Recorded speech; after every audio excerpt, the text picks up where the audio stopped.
Hello friends, welcome to my YouTube channel. आज के इस वीडियो में जो आपका एसएससी एमटीएस का 16 जून का ऑल शिफ्ट का एग्ज़ाम हो गया दोस्तों। 16 जून ऑल शिफ्ट में पूछे गए सभी क्वेश्चन इस वीडियो में डिस्कस करेंगे, तो इस वीडियो को पूरा ज़रूर देखिए। वीडियो अच्छा लगे तो प्लीज़ वीडियो को लाइक और शेयर ज़रूर करें। जो भी हमारे नए बच्चे हैं, जिन बच्चों ने चैनल को सब्सक्राइब नहीं किया है, तो प्लीज़ चैनल को सब्सक्राइब करके नोटिफिकेशन बेल ऑन करना ना भूलें। तो चलिए वीडियो को स्टार्ट करते हैं। सो गाइस, पहला क्वेश्चन पूछा गया था कि व्हाइट मैन कप का संबंध किस खेल से है। तो व्हाइट मैन कप का संबंध लॉन टेनिस खेल से है।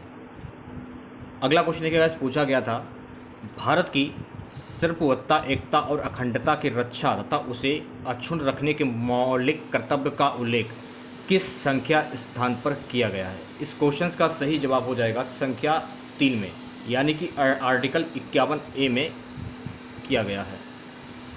अगला क्वेश्चन गाइस पूछा गया था किस अनुच्छेद के तहत उच्च न्यायालय रिट जारी कर सकता है।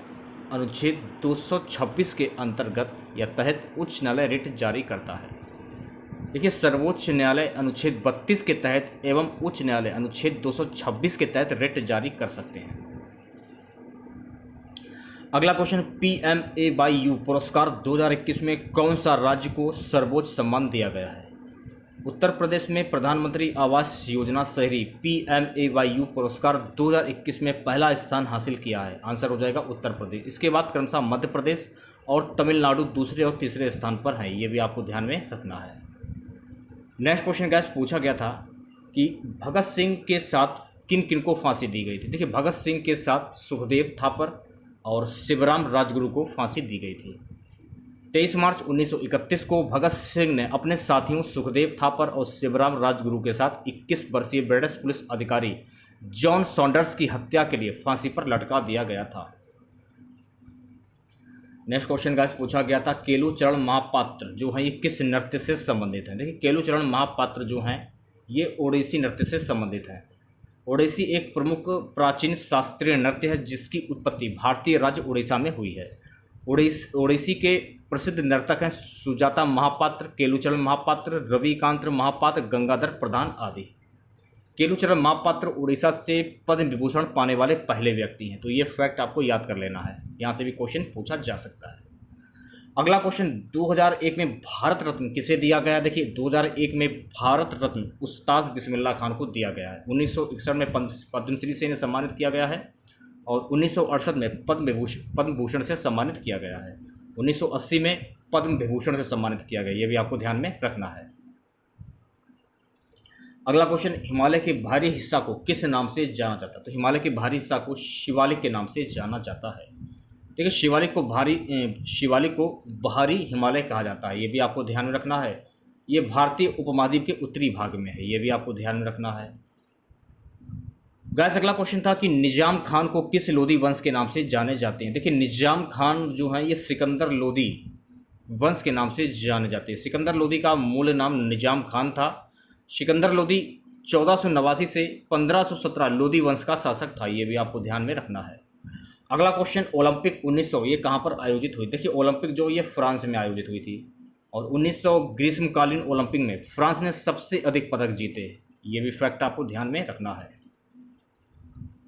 नेक्स्ट क्वेश्चन गाइस पूछा गया था इनमें से कौन सी बीमारी प्रोटीन की कमी से होती है। देखिए, क्वाशियोर जो बीमारी होती है, क्वाशियोर बीमारी जो होती है ये प्रोटीन की कमी से होती है। दूसरी बात, क्वाशियोर रोग प्रोटीन की कमी से होता है। क्वाशियोर जिसे एडिमा द्रव प्रतिधारण के साथ संबंध होने के कारण एडमेटस कुपोषण के रूप में भी जाना जाता है, एक पोषण संबंधी विकार है जो अक्सर अकाल पीड़ित क्षेत्रों में देखा जाता है। नेक्स्ट क्वेश्चन है गाइस कि असम में फसल कटाई के वक्त कौन सा त्यौहार मनाया जाता है। देखिए, असम में फसल कटाई के वक्त जो है बिहू त्यौहार मनाया जाता है और जो बिहू त्यौहार है ये बोहाग रंगली बिहू इसको कहा जाता है। नेक्स्ट क्वेश्चन देखिएगा, 2011 की जनगणना के अनुसार सबसे अधिक जनसंख्या घनत्व किस राज्य का है। 2011 की जनगणना के अनुसार सबसे अधिक जनसंख्या घनत्व बिहार राज्य का है और 2011 की जनगणना भारत की 15वीं और आज़ादी के बाद की 7वीं जनगणना है। तो ये भी फैक्ट आपको ध्यान में रखना है। दूसरी बात, 2011 की जनगणना का आदर्श वाक्य हमारी जनगणना हमारा भविष्य है। ये भी फैक्ट आपको ध्यान में रखना है। पहली जनगणना देखिए 1872 में हुई थी। इसमें देखिए अगर आपसे पूछा जाए कि सबसे अधिक आबादी वाला राज्य कौन सा है, तो आपको ध्यान में रखना है कि सबसे अधिक आबादी वाला राज्य है उत्तर प्रदेश। अगर पूछा जाए सबसे कम आबादी वाला राज्य संघ राज्य क्षेत्र कौन सा है, तो सबसे कम आबादी वाला राज्य संघ राज्य क्षेत्र है लक्षद्वीप। अगर आपसे पूछा जाए कि उच्चतम जनसंख्या केंद्र शासित प्रदेश कौन सा है, तो उच्चतम जनसंख्या केंद्र शासित प्रदेश है दिल्ली। उच्चतम लिंग अनुपात किसका है, देखिए उच्चतम लिंग अनुपात केरल राज्य का है। उच्चतम साक्षरता वाला राज्य कौन सा है, तो उच्चतम साक्षरता वाला राज्य है केरल। उच्चतम घनत्व वाला राज्य कौन सा है, तो उच्चतम घनत्व वाला राज्य है बिहार। ये भी आपको ध्यान में रखना है, ठीक है। अगला क्वेश्चन गाइस पूछा गया था, डॉक्टर वी.आर. अम्बेडकर किस समुदाय से संबंध रखते थे। तो देखिए सबसे पहले आपको ये ध्यान रखना है कि भीमराव अम्बेडकर का जन्म 14 अप्रैल 1891 को मध्य प्रदेश के महू जिले में एक महार परिवार में हुआ था। महार जाति को उस समय अछूता समझा जाता था। एक क्वेश्चन पूछा गया, फलों को पकाने के लिए किसका गैस का प्रयोग किया जाता है, तो फलों को पकाने के लिए एथिलीन गैस का प्रयोग किया जाता है। लेकिन अगर ऑप्शन में नहीं था तो ऑप्शन में अगर एस्टिलीन हो तो एस्टिलीन पे आप टिक कर सकते थे। इसमें देखिए कैल्शियम कार्बाइड से मुक्त एस्टिलीन गैस पकाने की प्रक्रिया को जो है वो तेज करती है। ये भी आपको ध्यान में रखना है। आरबीआई जो बैंकों को ऋण देता है वह किस दर पर देता है। देखिए आरबीआई जो बैंकों को ऋण देता है वो रिवर्स रेपो दर पर ऋण देता है।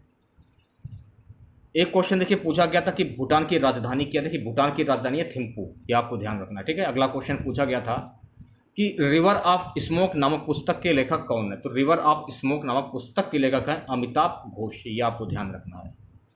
1 नवंबर को कितने राज्यों का स्थापना दिवस है। तो 1 नवंबर को मध्य प्रदेश, कर्नाटक, छत्तीसगढ़, हरियाणा, पंजाब, केरल, आंध्र प्रदेश और तमिलनाडु का स्थापना दिवस है। नेक्स्ट क्वेश्चन गाइस पूछा गया, कौन सी जल संधि भारत और श्रीलंका को विभाजित करती है। देखिए पाक जल संधि जो है ये भारत और श्रीलंका को विभाजित करती है। अगला क्वेश्चन गाइस पूछा गया था कि प्लेट्स को क्या कहते हैं। देखिए प्लेट्स को कहते हैं बिम्बाणु। जनसंख्या वितरण को कौन सा कारक प्रभावित करता है। तो जनसंख्या वितरण को भौगोलिक कारण और सामाजिक परिस्थिति कारण प्रभावित करता है।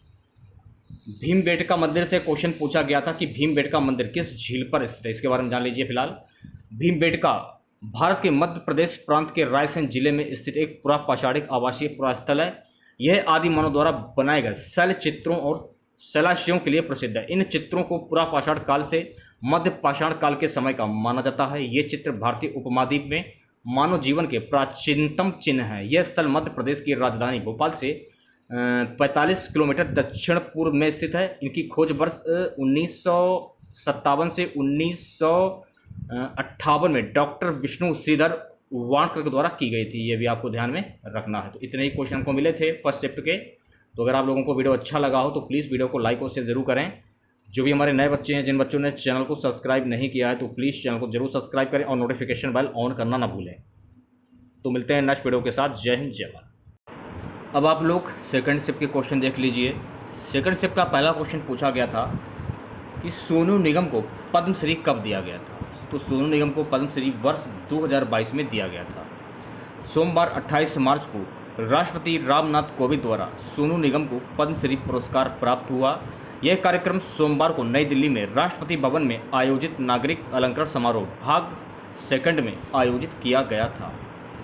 नेक्स्ट क्वेश्चन गाइस पूछा गया था कि भारतीय संविधान के मौलिक कर्तव्य के अंतर्गत किस अनुच्छेद में ऐसा शब्द का विवरण है। भारत की सार्वभौमता, एकता और अखंडता को बनाए रखने और उसकी रक्षा करने के लिए भारतीय संविधान के अनुच्छेद 51A(c) के तहत मौलिक कर्तव्यों के रूप में निहित है। अगला क्वेश्चन गाइस पूछा गया, भारत के किस राज्य में पोंगल त्यौहार मनाया जाता है। तो भारत के तमिलनाडु राज्य में पोंगल त्यौहार मनाया जाता है। बात करें दक्षिण भारत की, तो दक्षिण भारत के तमिलनाडु राज्य में पोंगल का त्यौहार सूर्य के मकर राशि में प्रवेश का स्वागत कुछ अलग ही अंदाज में किया जाता है। पोंगल तमिल फसल का त्यौहार है। यह एक 4 दिवसीय त्यौहार है जो ग्रेगोरियन कैलेंडर के अनुसार सामान्यतः 14 जनवरी से 16 जनवरी तक मनाया जाता है। नेक्स्ट क्वेश्चन गाइस पूछा गया था कि महात्मा गांधी को राष्ट्रपिता किसने कहा था। तो महात्मा गांधी को राष्ट्रपिता सुभाष चंद्र बोस ने कहा था। उन्होंने जवाहरलाल नेहरू के साथ इंडिपेंडेंस फॉर इंडिया लिंक की स्थापना की थी? ये फैक्ट आपको ध्यान में रखना है। वह महात्मा गांधी को राष्ट्रपिता के रूप में संबोधित करने वाले पहले व्यक्ति थे। उन्हें कांग्रेस की हरिपुरा सत्र 1938 और त्रिपुरी सत्र 1939 में अध्यक्ष के रूप में चुना गया था, लेकिन महात्मा गांधी के साथ मतभेदों के कारण उन्होंने त्रिपुरी से इस्तीफा दे दिया था। उन्होंने किसान सभा की स्थापना भी की थी, ये भी आपको ध्यान में रखना है। उन्होंने 1943 में सिंगापुर में भारतीय सेना आज़ाद हिंद फौज का कार्यभार संभाला और वहां एक भारतीय अंतरिम सरकार की स्थापना की, ये भी आपको ध्यान रखना सुभाष चंद्र के बारे में। सुभाष चंद्र बोस वह व्यक्ति थे जिन्होंने महात्मा गांधी को राष्ट्रपिता के रूप में संबोधित किया था। उन्होंने प्रसिद्ध नारा दिल्ली चलो और जय हिंद दिए। द इंडियन स्ट्रगल उनकी आत्मकथा है, ये भी फैक्ट आपको ध्यान में रखना है। और नारे, ये भी आपको ध्यान रखना है, ठीक है। दूसरी बात कि जब बारडोली सत्याग्रह हो रहा था तो बारडोली सत्याग्रह के दौरान सरदार वल्लभ भाई पटेल को बारडोली की महिलाओं द्वारा सरदार की उपाधि दी गई थी, ये भी आपको ध्यान रखना है फैक्ट। जवाहरलाल नेहरू की अगर हम बात करें तो जवाहरलाल नेहरू को पंडित नेहरू भी कहा जाता था, क्योंकि उनकी जड़ें कश्मीरी पंडित समुदाय से थीं। लाला लाजपत राय को पंजाब केसरी की उपाधि दी गई थी, ये भी आपको ध्यान में रखना है। सी राजगोपालाचारी, जिन्हें राजा जी के नाम से जाना जाता है, भारत के अंतिम गवर्नर जनरल थे। वह 1948 से 1950 तक लॉर्ड माउंटबेटन को भारत का गवर्नर जनरल के रूप में उत्तराधिकारी बनाया। अगला क्वेश्चन, जनजाति गौरव दिवस किसकी जयंती पर मनाया जाता है? तो जनजाति गौरव दिवस जो है भगवान बिरसा मुंडा की जयंती पर मनाया जाता है। हाल ही में भारत के राष्ट्रपति ने जनजातीय गौरव दिवस 15 नवंबर 2022 के अवसर पर स्वतंत्रता सेनानी भगवान बिरसा मुंडा की उनकी जयंती पर श्रद्धांजलि अर्पित की। अगला क्वेश्चन, निम्नलिखित में से किसने 1539 में चौसा के युद्ध में हुमायूं को हराया था? पहली बात, चौसा का युद्ध हुआ था 1539 में, किन किन के बीच में? हुमायूं और शेरशाह सूरी के बीच में। इनको बोला जाता है शेर खान, ये भी आपको ध्यान रखना है। देखिए, चौसा की लड़ाई मुगल सम्राट हुमायूं और शेरशाह सूरी बिहार के राजा के जीवन को एक बाघ से बचाने के लिए उन्हें शेर खान की उपाधि दी गई थी के बीच 26 जून 1539 को हुई थी, ये भी आपको ध्यान रखना है। शेरशाह सूरी ने मुगल सम्राट हुमायूं को हराया और फरीद अल दीन शेरशाह की शाही उपाधि धारण की। चौसा आधुनिक बिहार में स्थित है, यह भी आपको ध्यान रखना है। शेरशाह सूरी साम्राज्य का संस्थापक था, उन्होंने रुपया मुद्रा की शुरुआत भी की थी, यह भी फैक्ट आपको ध्यान में रखना है। यहाँ से कई क्वेश्चन बन जाते हैं फिलहाल। अगला क्वेश्चन गाइस पूछा गया था कि भारत की सर्वाधिक सीमा किस देश के साथ लगती है? तो भारत की सर्वाधिक सीमा बांग्लादेश के साथ लगती है। देखिए, भारत की कुल थल सीमा करीब 15,106.7 किलोमीटर है। इसमें भारत के 92 जिले व 17 राज्य शामिल हैं। भारत की जलीय सीमा 7,516.6 किलोमीटर है। इसमें 13 राज्य व केंद्र शासित प्रदेश शामिल हैं। बांग्लादेश के भारत की थल सीमा 4,096.7 किलोमीटर है। चीन के साथ भारत की कुल सीमा 3,488 किलोमीटर है। भारत के साथ पाकिस्तान के साथ भारत की कुल सीमा 3,323 किलोमीटर है, यह भी आपको ध्यान में रखना है।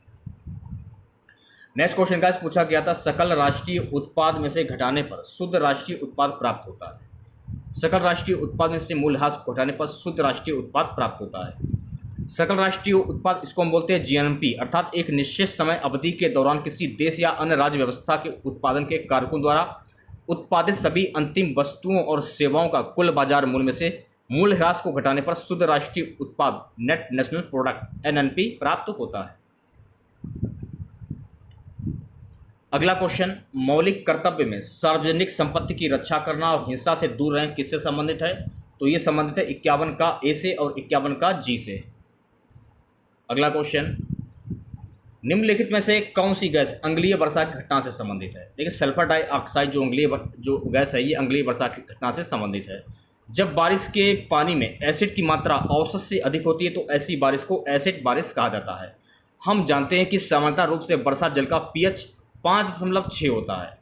जब वर्षा जल का पीएच 5.6 से नीचे चला जाता है तो इसे अम्ल वर्षा कहा जाता है।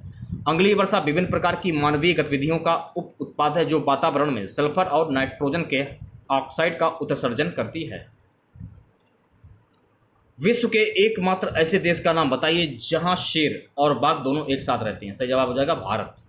भारत एकमात्र ऐसा देश है जहां शेर और बाघ दोनों ही अपने प्राकृतिक आवास के रूप में पाए जाते हैं। प्रोजेक्ट टाइगर द्वारा बाघों की आबादी को बचाने का प्रयास किया गया है। एशियाई शेरों का प्राकृतिक आवास गिर राष्ट्रीय उद्यान और बंगाल के वाघ जो सुंदरबन में रहते हैं। अगला क्वेश्चन गाइस पूछा गया था कि पुष्प में मादा जनांग क्या कहलाता है। पुष्प का मादा अंग अंडक कार्पेल कहलाता है। यह पौधों के मादा युग्मकों या अंड कोशिकाओं को बनाने में मदद करता है और बीजांड में पाया जाता है। नर युग्मक मादा युग्मक से निषेचन करता है। निषेचित अंड कोशिकाएं बीजांड में विकसित होती है और बीज बन जाती है। अगला क्वेश्चन गाइस पूछा गया था प्रधानमंत्री स्वनिधि योजना क्या है, इसके बारे में जान लीजिए। प्रधानमंत्री स्वनिधि योजना जून 2020 में आवास और शहरी मामलों के मंत्रालय द्वारा शुरू की गई एक सरकारी योजना है जो कोविड-19 महामारी से प्रभावित स्ट्रीट वेंडर्स को वित्तीय सहायता प्रदान करने के लिए है। इस योजना के तहत स्ट्रीट वेंडर रुपए तक के कार्यशील पूंजी ऋण का लाभ उठा सकते हैं। अगला क्वेश्चन पूछा गया था सत्यजीत रे कौन है। देखिए सत्यजीत रे जो है ये एक भारतीय निर्देशक हैं। चंपारण सत्याग्रह किस वर्ष में हुआ था। चंपारण सत्याग्रह वर्ष 1917 में हुआ था। इसके बारे में जान लीजिए। 15 अप्रैल 1917 को गांधी जी ने चंपारण की धरती पर अपना कदम रखा था। इससे पहले वो मुजफ्फरपुर में कुछ दिनों के प्रवास में थे। चंपारण सत्याग्रह के कार्यक्रम की शुरुआत 10 अप्रैल से हो रही थी। पुष्प के विभिन्न भागों के नाम क्या हैं। देखिए वारादल पुंज या वराह हरी पत्तियाँ, दल पुंज या रंगदार पंखुड़ियाँ, उमंग या पुंकेसर, जयांग या स्त्री कसर या अंडप, ये भी आपको ध्यान में रखना है। जूडो खेल की उत्पत्ति किस देश से हुआ। देखिए जूडो खेल की उत्पत्ति जापान से हुआ, ये आपको ध्यान में रखना है। और जूडो की खोज साल 1882 में जापान में जिगोरी कानो द्वारा किया गया था, ये भी आपको ध्यान में रखना है। अगला क्वेश्चन गाइस पूछा गया था कि वृत्तिया नृत्य किस राज्य से संबंधित है जो चेचक बीमारी के समाप्त होने पर होती है। सही जवाब हो जाएगा वृत्तिया नृत्य। ओके। अगला क्वेश्चन 2001 में किस सेनाई वादक को भारत रत्न दिया गया था। सही जवाब हो जाएगा बिस्मिल्लाह खान को दिया गया था। उस्ताद बिस्मिल्लाह खान जन्म 21 मार्च 1916, मृत्यु 21 अगस्त 2006, हिंदुस्तान के प्रख्यात सेनाई वादक थे। उनका जन्म डुमराव बिहार में हुआ था। सन 2001 में उन्हें भारत के सर्वोच्च सम्मान भारत रत्न से सम्मानित किया गया था। तो ये थे आपके ऑल शिफ्ट के क्वेश्चन। तो अगर आप लोगों को वीडियो अच्छा लगा हो तो प्लीज़ वीडियो को लाइक और शेयर जरूर करें। जो भी हमारे नए बच्चे हैं, जिन बच्चों ने चैनल को सब्सक्राइब नहीं किया है तो चैनल को जरूर सब्सक्राइब करें और नोटिफिकेशन बेल ऑन करना ना भूलें। तो मिलते हैं नेक्स्ट वीडियो के साथ। जय हिंद, जय भारत।